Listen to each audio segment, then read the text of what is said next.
আজকের গল্প পাপ ঘর, রচনা সৌম্যশঙ্কর বন্দ্যোপাধ্যায়। বাড়িটা দেখছেন তো, কি অদ্ভুত তাই না? জায়গাটার সঙ্গে একেবারেই যেন বেমানান। হঠাৎ পাশ থেকে কার যেন গলার আওয়াজে চমকে উঠল রানা। রানা মানে রানা মিত্র। বছর ৩৫ বয়স, কালো ছোটোখাটো স্বাস্থ্যবান চেহারা। একসময়ের কলকাতা ময়দানের নামকরা ফুটবলার। মোহনবাগান, ইস্টবেঙ্গল ২ ক্লাবেই খেলেছে। এখন আর খেলে না। একটা স্কুটার অ্যাক্সিডেন্টে হাঁটুতে চোট পেয়ে খেলা ছেড়ে দিতে বাধ্য হয়েছে। এখন একটা সরকারি স্কুলে চাকরি করে আর কলকাতায় একটা সেকেন্ড ডিভিশন টিমকে কোচিং করায়। হ্যাঁ, ও তখন অবাক হয়েই বাড়িটার দিকে তাকিয়েছিল। এই বাড়িটার কথা ওকে রজতদা বলেছিল। রজতদা ওদের স্কুলে চাকরি করেন, অনেক সিনিয়র টিচার। সামনের বছর রিটায়ার করবেন। খুবই ভালো মানুষ, কথাও বলেন বেশ রসিয়ে রসিয়ে। রানা গরমের ছুটিতে পাহাড়ে বেড়াতে যাবে শুনে বলেছিলেন, হ্যাঁ ওই তো তোমাদের পাহাড়ে বেড়াতে যাওয়া মানেই তো শুধু দার্জিলিং, ভিড় আর ভিড়। রাস্তাঘাটে কলকাতার লোকজনদের ঠাসাঠাসি, দুদণ্ড শান্তিতে বসবার উপায় পর্যন্ত নেই। ওইখানে আবার কেউ যায় নাকি? তার চেয়ে বরং মনপেটুতে যাও। মনপেটু একটা ছোট্ট পাহাড়ি শহর, শিয়ালকাটা রেঞ্জের কাছে। আলিপুরদুয়ার থেকে গাড়িতে ঘন্টা ৪ পথ। আগে খুব একটা কেউ যেত না, এখন অনেকে যায়। আর যে একবার যায় সেই যেন মুগ্ধ হয়ে যায়। প্রকৃতি যেন এখানে সৌন্দর্যের ডালি একেবারে উজাড় করে ঢেলে দিয়েছে। সত্যিই তাই, মুগ্ধ রানাও হয়েছে। গতকাল এখানে পৌঁছেছে, প্রতিটা মুহূর্ত যেন রজতদার কথার মর্মার্থ হৃদয় দিয়ে উপলব্ধি করছে। চারিদিকে বড় বড় পাহাড়, তারই মাঝে ছোট্ট ছবির মতন শহর, যেন আঠা দিয়ে অ্যালবামে লাগানো সব ছোট ছোট ঘর বাড়ি, অধিকাংশই কাঠের, তবে ২-১টা পাকা বাড়িও আছে। গ্রামের ঠিক মাঝখানে ৩টে ছোট ছোট রিসর্ট, বাগান টাগান নিয়ে সুন্দর করে সাজানো। নামগুলোও ভারী চমৎকার, টিলং, রেবং, থেনাকুচি। এদের মধ্যে থেনাকুচিটাই সবচেয়ে সুন্দর, ঠিক যেন ছবির মতো। আদিবাসী ভাষায় থেনাকুচি মানেও তাই, ছবি। রানা এই থেনাকুচিতেই উঠেছে। থেনাকুচির সামনেই বেশ কিছুটা ফাঁকা জমি, একটু দূরে একটা ঝর্ণা, পানিয়েল ঝর্ণা। একটা উঁচু পাহাড়ের মাথায় জন্ম নিয়ে অনেকটা পথ পার হয়ে সামনে দিয়ে বয়ে গেছে। এর কিছুটা পরেই বিরাট একটা খাদ খাড়াভাবে নিচে নেমে গেছে, মোটামুটি ১০০০ ফুট নিচে। ফট করে নিচের দিকে তাকালে মাথাটা ঘুরে ওঠে। নিচেই রূপলী নদী, প্রচণ্ড খরস্রোতা, এঁকে বেঁকে পাহাড়ের কোলে কোলে বয়ে যাচ্ছে। পানিয়াল ঝর্ণাটা এখানে নদীটার সঙ্গে মিশেছে, একটা জলপ্রপাতের মতন সৃষ্টি করে ঝরঝর শব্দে নদীর বুকে আছড়ে পড়ছে। নদীর ধারে একটা মনাস্ট্রি, বিখ্যাত লাংফা মনাস্ট্রি। মনাস্ট্রির ভেতর বিশাল ফুলের বাগান, রং বেরঙের ফুল আর অজস্র পাখিদের আনাগোনা। বাগানের মাঝে উন্মুক্ত আকাশের নিচে ধ্যানমগ্ন বুদ্ধের বিশাল ব্রোঞ্জ মূর্তি। এই মূর্তিকে ঘিরে সব সময় লামাদের গম্ভীর অথচ সুরেলা কণ্ঠে মন্ত্রোচ্চারণের শব্দ, যেন একটা কঠিন কঠোর পৃথিবী থেকে অনেক দূরে এক আশ্চর্য মায়াবী জগৎ। দেখে মনে হয় পৃথিবীর বুকে যদি এক টুকরো স্বর্গ কোথাও থাকে তা এখানেই। তবে এই সবই তো ঠিক আছে, রানা ভাবল। মনে মনে যেন বলে উঠল, হ্যাঁ ভদ্রলোক একদম ঠিক কথাই বলেছেন। সত্যি সত্যি বাড়িটা যেন এই জায়গায় বড় বেমানান। কিন্তু এই ভদ্রলোকই বা কে, এলেনি বা কখন? কইও তো কিছু বুঝতে পারেনি। ফর্সা লম্বা চেহারা, মাথায় একটা লাল রঙের নেপালি টুপি, ঠিকালো নাক, গালে অনেক দিনের না কামানো দাড়ি, বড় বড় দুটো চোখ, কেমন যেন বিষণ্ণ দেখতে। বয়সে রানারই বয়সী হবে। রানাকে তাকাতে দেখে ভদ্রলোক এবার একটু হাসলেন, মজা করেই যেন বলে উঠলেন, কি, আমি কে, কোথা থেকে এলাম, এইসব কথাই জানতে চাইছেন তো? আমার নাম সান্ধু সিং, তবে সবাই আমাকে সাধু সিং বলেই ডাকে। নামটা শুনলে অবশ্য আমারই হাসি পায়। এ যেন অনেকটা সেই কানা ছেলের নাম পদ্মলোচন। আগে এখানে থাকতাম, এখন নীল পাহাড়ে থাকি, কিন্তু অনেক দিনের সম্পর্ক তো, তাই জায়গাটার মায়া কাটাতে পারি না। প্রতিদিনই সন্ধেবেলায় এখানে এসে বসি। তখন পুরনো দিনের কথাগুলো মনে পড়ে যায়, মনটা একটু ভারী ভারী লাগে। সেই সময় আপনাদের কাউকে দেখতে পেলে খুব ভালো লাগে। যেচে গিয়ে আলাপ করি, কথা বলে মনটা একটু হালকা করে নিই।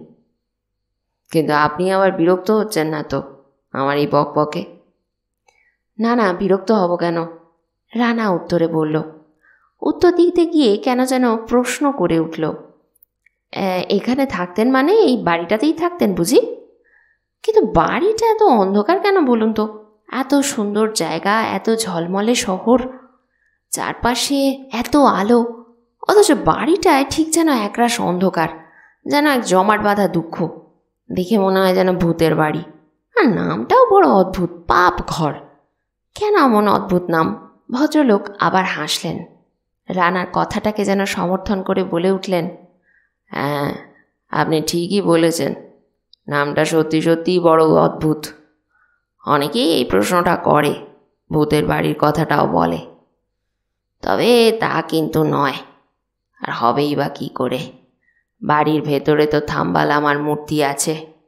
সেই যেখানে থাম্বালামার মূর্তি আছে সেখানে ভূত থাকেই বা কী করে? প্রতিদিন সকালে ওখানে লামার পুজো হয়। লাংফা মনাস্ট্রি বা লামারা সব এখানে আসে, অনেক মন্ত্রতন্ত্র পাঠ করে, কিন্তু সন্ধ্যের পর কেউ থাকে না। সদর দরজায় তালা দিয়ে লাংফায় ফিরে যায়। একটাও আলোও জ্বলে না। কেন আলো জ্বলে না কেন? রানা জিজ্ঞাসা করল। কেমন যেন অবাক হলো। সাধু সিং এবারে যেন গম্ভীর হয়ে পড়লেন। ভারী গলায় জবাব দিলেন, সেইটাই নাকি থাম্বালামার নির্দেশ। উনি নাকি মঙ্গুন লামাকে স্বপ্নে এই কথাই বলেছেন। কিন্তু থাম্বালামা কি সেটা আবার জানেন তো নাকি? থাম্বালামা এই লাংফা মনাস্ট্রির প্রতিষ্ঠাতা লামা। লোকে বলে উনিও নাকি শাক্যমুনির মতো রাজবংশের সন্তান। কিন্তু ওনারও কুমার সিদ্ধার্থের মতো রাজৈশ্বর্য পছন্দ হয়নি, তাই মাত্র 20 বছর বয়সে সংসার ত্যাগ করেন। এরপর টানা 10 বছর ভারতবর্ষের বিভিন্ন প্রান্তে পরিক্রমা করে শেষ পর্যন্ত বোধিগয়াতে এসে বৌদ্ধ সংঘে যোগদান করেন। এরও প্রায় বছর 5 পরে ওই সংঘ থেকে ওনাকে বৌদ্ধ ধর্ম প্রচারের জন্য এই অঞ্চলে পাঠানো হয়। উনি তখন এই মনপেটুতে এসে লাংফা মনাস্ট্রি প্রতিষ্ঠা করেন। সেই সময় এই থাম্বালামাই নাকি বুদ্ধের একটি ছবি এঁকেছিলেন, আশীর্বাদক বুদ্ধ। ছবিটা নাকি ওনার চোখের জল আর বুকের রক্ত দিয়ে আঁকা। শুধু বুদ্ধিস্টদের কাছে নয়, ছবিটা সব ধর্মের মানুষের কাছেই ছিল ঈশ্বরের মতো পবিত্র। কিন্তু কয়েক বছর আগে হঠাৎ ওটা চুরি হয়ে যায়। হ্যাঁ, কাগজে পড়েছিলাম বটে, রানা বলল। হঠাৎই ব্যাপারটা মনে পড়াতে সে বলে উঠল, এই নিয়ে তখন অনেক লেখালেখি হয়েছিল, কিন্তু ছবিটা নাকি আবার খুঁজে পাওয়া গেছে। সাধু সিং আবার যেন গম্ভীর হয়ে পড়লেন। অবসন্ন গলায় উত্তর দিলেন, না, পাওয়া যায়নি। অনেক জায়গায় খোঁজাখুঁজি করা হয়েছে। ভারত সরকার থেকে ইন্টারপোলের সাহায্য নেওয়া হয়েছে, কিন্তু কোনো লাভ হয়নি। তবে এখন অবশ্য আমি সবই জানি। ছবিটা কে চুরি করেছে তাও জানি, কোথায় লুকিয়ে রেখেছে সেটাও জানি। ইচ্ছা করলে এখনই উদ্ধার করে আনতে পারি, কিন্তু কিছুতেই ছবিটাকে স্পর্শ করার সাহস পাই না। আসলে সাধারণ মানুষদের কাছে ওটা যেমন পবিত্র, ঠিক তেমনই চোরা মার্কেটের লোকেদের কাছে এটা অসম্ভব দামি। তা প্রায় কয়েকশো কোটি টাকার দাম তো হবেই। তবে কি জানেন তো, দোষ আমাদেরও আছে। লাংফা মনাস্ট্রির মতো এমন একটা ইম্পর্ট্যান্ট হিস্টোরিক্যাল জায়গা, থাম্বালামার আঁকা ওই রকম মূল্যবান ছবি, তাকে রক্ষণাবেক্ষণের কোনো ব্যবস্থাই আমরা করিনি। বদমাশ লোকেরা তো এই সুযোগটা নেবেই, চুরি করবেই। তবে এখানেই শেষ নয়। পরে লাংফা মনাস্ট্রি থেকে আরও একটি অমূল্য সম্পদ চুরি যায়, একটা 10 ক্যারেটের নীলকান্ত মণি। মণিটা নাকি থাম্বালামাদের রাজবংশের নিদর্শন। এখানে আসার সময় উনি ওটা সঙ্গে করে নিয়ে এসেছিলেন। কিন্তু কই, কাগজে তো এটা নিয়ে কিছু বেরোয়নি। না, বেরোয়নি। মনাস্ট্রি থেকে ব্যাপারটা প্রকাশই করা হয়নি, কারণ কয়েকদিনের মধ্যে মণিটা ফেরত পাওয়া যায়। চোর নিজেই ওটা ফেরত দিয়ে যায়। আর ওই চুরির ঘটনাকে কেন্দ্র করে এই বাড়িতে নেমে আসে চূড়ান্ত বিপর্যয়। কিন্তু সে অবশ্য অন্য গল্প, অন্য কাহিনী, বলতে গেলে অনেক সময় লাগবে। তাই সময় লাগবে? তা সময় লাগুক না, আপনি বলুন, রানা বলল। কৌতূহলের চোটে যেন প্রায় ফেটে পড়ল সে। আসলে এইসব ঘটনা জানতে আমার খুব ভালো লাগে, খুব ইন্টারেস্টিং হয়। হ্যাঁ, তা ঠিক, এইসব গল্প খুবই ইন্টারেস্টিং। আসলে এই বাড়িটা ছিল কমলজিৎ সিং বলে এক ডাক্তারের। বাড়িটা কমল নিজে তৈরি করেনি, একজনের কাছ থেকে কিনেছিল। একতলা কাঠের বাড়ি, পাশাপাশি দুটো ঘর, ছোট্ট ডাইনিং, ছোট্ট একটা উঠোন। উঠোনের মাঝেই কিচেন, একটু দূরে বাথরুম। উঠোনের শেষ মাথায় একটা শক্ত লোহার রেলিং। রেলিংটা পার হলেই বিশাল রূপনী নদীর খাদ। কমল রাঁচির ছেলে, তবে পড়াশুনো পাটনায়, পাটনা মেডিকেল কলেজের ছাত্র। এখানে ডাক্তার হিসেবে কাজ করত, কিন্তু হঠাৎ একদিন চাকরিটা ছেড়ে দেয় মানে হাসপাতাল থেকেই জোর করে ছাড়িয়ে দেওয়া হয়। ও নাকি এক অসাধু জাল ওষুধ চক্রের সঙ্গে জড়িয়ে পড়েছিল। তো সেই সময় ওর স্ত্রী মংপি ওকে নিয়ে মনপেটুতে চলে আসে। মংপিদের আদি বাড়ি মায়ানমারে, কিন্তু ওর জন্মকর্ম সবই মনপেটুতে। এখানে এসে কমল ওই বাড়িটা কিনে চেম্বার খুলে বসে। খুব তাড়াতাড়ি ওর প্র্যাকটিস জমে যায়। ডাক্তার হিসেবে ওর নাম চারিদিকে ছড়িয়ে পড়ে, লোকজনদের সঙ্গে চেনা জানাও বাড়ে। এর মধ্যে একদিন ওর সঙ্গে অঙ্গেন লামার আলাপ হয়ে যায়। অঙ্গেন লামা তখন লাংফা মনাস্ট্রির প্রধান লামা, ওখানকার সর্বোচ্চ মঙ্ক। ঘটনাচক্রে সেদিন অঙ্গেন লামা শিলিগুড়িতে এক বৌদ্ধ সম্মেলনে যোগ দিয়ে মনপেটুতে ফিরছিলেন। এমনিতেই ওনার তখন বয়স হয়েছে, শরীরও কিছুদিন ধরে অসুস্থ, তাই ফেরার সময় আচমকা গাড়ির মধ্যে অজ্ঞান হয়ে যান। বৌদ্ধ সন্ন্যাসীরা সাধারণত এইরকম অসুস্থ হলে বাইরের কোনো চিকিৎসকের পরামর্শ নেয় না, নিজেরাই নিজেদের চিকিৎসা করে। তবে অঙ্গেন লামার ক্ষেত্রে তা কিন্তু হলো না। ওরা কমলকে ডেকে অসুস্থ মঙ্কের চিকিৎসার ভার দিল। কমলও সেই দায়িত্ব পালনের সর্বশক্তি দিয়ে ঝাঁপিয়ে পড়ল। নিজের সমস্ত ডাক্তারি জ্ঞান, বুদ্ধি, শিক্ষা দিয়ে খুব তাড়াতাড়ি অঙ্গেন লামাকে একেবারে সুস্থ করে তুলল। স্বাভাবিকভাবেই এরপরে ওর নাম যশ আরও 10 গুণ হয়ে চারিদিকে ছড়িয়ে পড়ল। লাংফা মনাস্ট্রির সঙ্গে ওর ঘনিষ্ঠতা বাড়ল। ও অঙ্গেন লামার সঙ্গে দেখা করার জন্য মাঝে মাঝেই মনাস্ট্রিতে যাওয়া শুরু করলো। এইভাবেই হঠাৎ একদিন অঙ্গেন লামার ঘরে ও থাম্বা লামার নীলকান্ত মণিটা দেখতে পেল। মণিটা দেখা মাত্রই কমলের ভেতরে সেই লোভী নোংরা মানুষটা আবার যেন জেগে উঠল। অনেক চেষ্টা করে নিজেকে দমাতে পারল না। পরদিনই শিলিগুড়িতে গিয়ে মণিটার মতো একটা ছোটো পাথর কিনে আনলো। পাথরটার সঙ্গে মণিটার এতটাই মিল যে পাশাপাশি রাখলে কোনটা আসল কোনটা নকল তা বোঝাই মুশকিল। এরপরে ওর মোড অফ অপারেশন ঠিক করে নিল।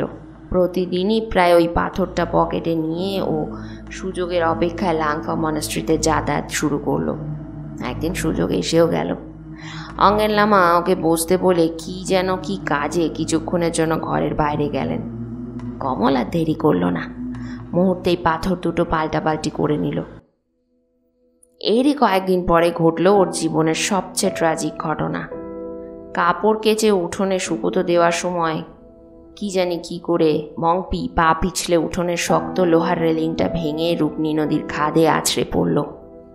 না, এরপরে আর মংপিকে জীবিত অবস্থায় খুঁজে পাওয়া যায়নি। এই ঘটনা কমলকে যেন একেবারে ভেঙে চুড়ে শেষ করে দিল। এক চূড়ান্ত অপরাধবোধ প্রতি মুহূর্তে ওকে যেন কুড়ে কুড়ে খেতে লাগলো। ও যেন নিজেকে মংপির মৃত্যুর কারণ বলে মনে করতে লাগলো।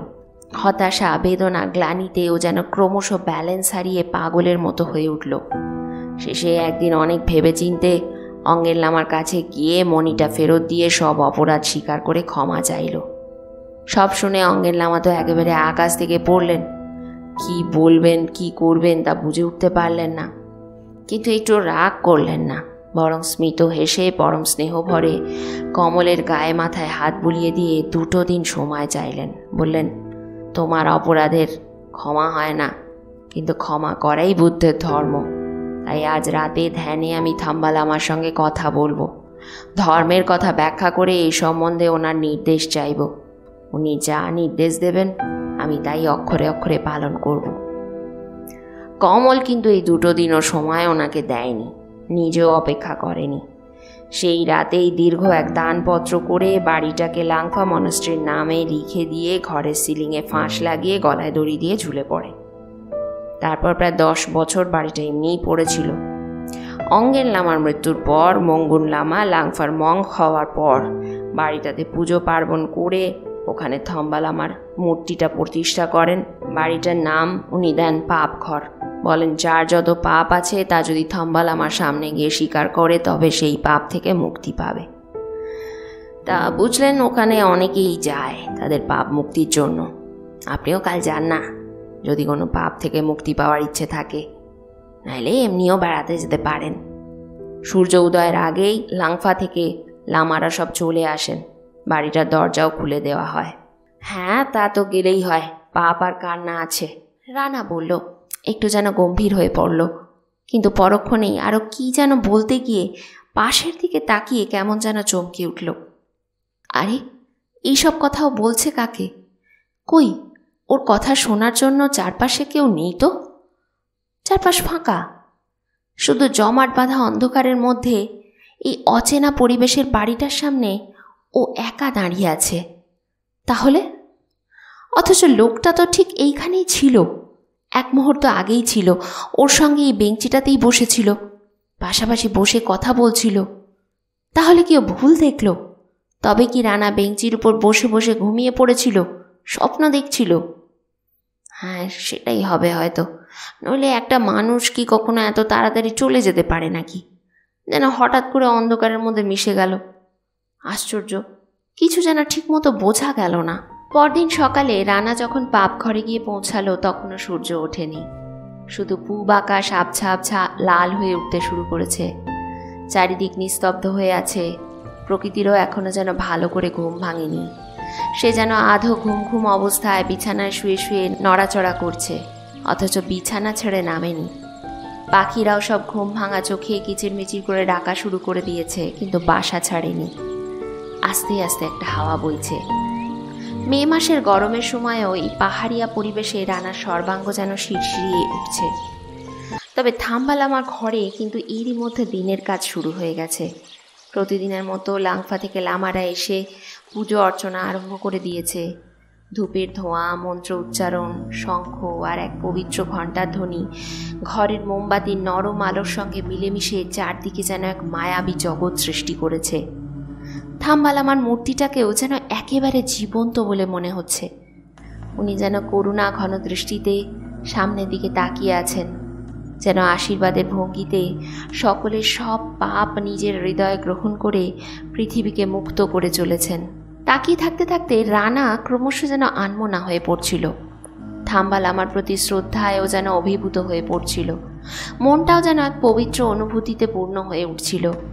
ও যেন এই কঠিন কঠোর জগৎ ছেড়ে এক অজানা জগতে স্পর্শ পাচ্ছিল। তাই ঠিক কতক্ষণ যে এইভাবে বসেছিল তাও যেন খেয়াল করেনি। আচমকাই ওর ঘুম ভাঙল থাম্বা লামার পেছনের দেওয়ালটার দিকে তাকিয়ে।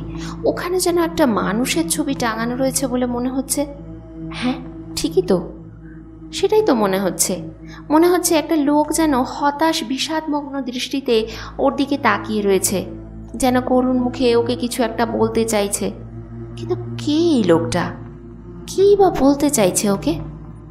ছবিটা যেন বড্ড চেনা চেনা লাগছে। রানা একেবারে প্রায় দৌড়েই ছবিটার সামনে গিয়ে দাঁড়ালো। অস্পষ্ট আলোতে ছবিটার দিকে তাকিয়ে কেমন যেন চমকে উঠল। হ্যাঁ, তাই তো, এই তো সেই লোকটা যার সঙ্গে গতকাল সারা সন্ধেটাও কথা বলে কাটিয়েছে। এই তো সেই লোকটা যে কমল সিং এর ট্র্যাজিক জীবনের গল্পটা বলেছে। কিন্তু ওই লোকটার ছবি এখানে কেন? মুহূর্তে এক অজানা আশঙ্কাতে ওর বুকের ভেতরটা যেন ধকধক করে উঠল। সারা শরীর ঘামে ভিজে সপসপে হয়ে গেল। প্রবল তৃষ্ণায় ওর গলাটা শুকিয়ে যেন কাঠ হয়ে গেল। গাটাও কেমন যেন পাক দিয়ে উঠতে লাগলো। মাথাটা ঘুরে মাটিতে পড়ে যাবার উপক্রম হলো। প্রাণপণ চেষ্টায় নিজেকে সামলে নিল। তবে কি এই লোকটাই সে দুর্ভাগা লোকটা নাকি, যার কথাও নিজেই কালকে বলেছিল? হ্যাঁ, তাই তো, ছবিটার তলায় তো বড় বড় করে লোকটার নাম লেখা রয়েছে। কমলজিৎ সিং সান্ধু। কিন্তু আরও যেন একটা কি লেখা রয়েছে। কি লেখা রয়েছে? লেখা রয়েছে, পৃথিবীর সবচেয়ে ঘৃণিত পাপী তার কৃতকর্মের জন্য আপনার কাছে করজোড়ে ক্ষমা ভিক্ষা করছে। পৃথিবীর সবচেয়ে ঘৃণিত পাপী, ক্ষমা, লোকটাকে। কিন্তু এই পাপ পুণ্যের হিসাবটা করে কে? তা কি করা এতই সহজ? প্রত্যেকের তো পাপের ডালায় কিছু না কিছু পাপ জমা আছে। তবে তাছাড়া হতভাগ্য লোকটা তো নিজেই নিজেকে শাস্তি দিয়েছে। ভাবতেই রানার বুকের ভেতরটা এক অব্যক্ত বেদনায় মোচড় দিয়ে উঠল। গলার কাছটা কেমন যেন ব্যথা ব্যথা করতে লাগলো। চোখ দুটো নিজের অজান্তেই জলে ভরে গেল। ও এবারে খুব বিষণ্ণ মনে অচেনা অজানা অথচ গভীরভাবে জানা সেই বিদেহী আত্মার প্রতি ওর সহমর্মিতার একটা চাপা দীর্ঘশ্বাস ফেলল। তারপর মলিন মুখে, খুবই ভারাক্রান্ত হৃদয়ে পাপ ঘর থেকে বেরিয়ে থেনাকুচি রিসর্টের দিকে পা বাড়ালো।